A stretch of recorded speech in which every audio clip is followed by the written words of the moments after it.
Welcome to A Canadian Investing in the U.S., a podcast and YouTube channel focused on Canadians buying real estate with host Glen Sutherland. Hello and welcome to another episode of A Canadian Investing in the U.S. This week I just wanted to talk a little bit about how to mitigate your risk by using multiple exit strategies. Why would you want to have multiple exit strategies when buying real estate? The one thing is that, with all this stuff, there is so many human elements and there's so many things that could possibly go wrong that you just need some backup plans. And that's basically what it is having a backup plan, different ways to exit out of the property. So I just want to go over a few things that I like to do, and maybe you can apply some of this to your own business. So just for instance, a couple things that could go wrong would be that your appraisals are low, your reno was higher than you expected, you had to do an eviction instead of collecting the cash flow right from the start. You may have legal costs that are higher than expected, and the loan terms may have changed from when you originally were setting up this loan because it's a cash out refi that you were trying to do, but you had to season the property for 3 months or 6 months, and in that 3 to 6 month period, things have changed, and you can't get the loan that you want. So instead of having your money tied up, maybe having some other exit strategies.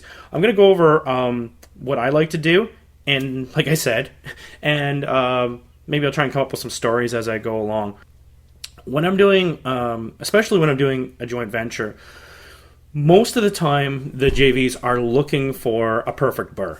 That's the ultimate goal, is to find a property that we can buy, we can rent, refinance, repeat, and they can get all their money back. That's why it's a perfect BRRRR instead of a BRRRR, so that they can get all their money back and then continue to do the same thing again. But like I said, sometimes the perfect BRRRR doesn't work out because, say, the appraisal was low or your reno was high or something like that. Then it all comes down to what's important for everybody. So if it's important to get all of your money back, then maybe the perfect thing to transition into as your backup plan will be a flip, because you are going to get all your money back as long as you should be able to at least buy it and sell it right in order to get your money back. So that's where I usually go, is if that's not a perfect BRRRR, let's flip it. Let's not keep it. Let's not keep anyone's money tied up in this property. Let's refinance it. Let's sell it and get everyone's money back and start over again. Another way you could do, though, is just to refinance into another thing, which is kind of like a perfect BRRRR, but sometimes it's not, and sometimes you can actually make up the difference in a weird way. Because as your experience grows, like maybe when you first started, you could only get 65% loan to value, but now you can get 80% loan to value, or 90% loan to value, and maybe that's a way to get all your money back and do a perfect BRRRR, even though it's not really a perfect BRRRR because you're changing lending strategies, but it is a way that everyone get their money back, and then you can continue with the property and continue cash flowing from there. So it's always also an interesting idea in order way. You can do so much with financing by just tweaking numbers to make things better. You can make things that don't look like a deal into something that cash flows really well by having interest-only payments and a long amortization period and a long term. You can make things look really nice. So anyway, that's just an idea that you could use in the same thing. One thing I was tinkering with recently was selling the property as a turnkey. So if you're on my buyers list, I did throw one out a couple weeks ago, which is one of my properties in Kansas City, and you could just buy it as a turnkey. I was doing the next level up, so I was selling it as a turnkey with a subject to loan, which is another strategy to get out of a property. So if I'm going to go into the story, basically what I was offering was a property that was, I was offering 0% for 18 months, but the perk was that whoever bought it would have the 18 months, so in 18 months you could file 2 tax returns, and then they would be able to qualify for better financing than if they just were new out of the box and they could just go and buy it off me, then they would go into a terrible loan. But anyway, side note, there is, you could sell it those 2 different ways. A subject to loan, maybe I should go into briefly, would be that I'm going to keep the property in my corporate's name, and I'm going to put the loan or leave the existing financing on the property.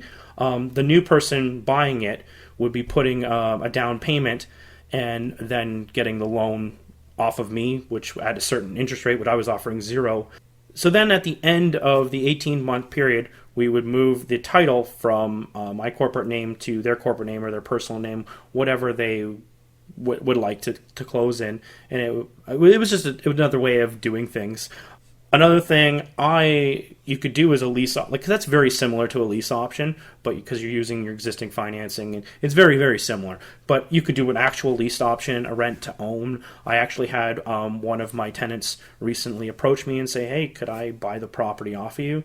So there's another way to exit out of it. Find tenants that are interested in living in the property. But anyway, the main thing to this is think about when you're buying something that it's not a strict policy of I'm just going to flip. Have a backup policy. Depends on what you're trying to do, what the order to do it in. But seriously though, have backup plans. A lot of things don't go to plan. There's always ways to improve the situation, to be able to make some lemonade out of those lemons.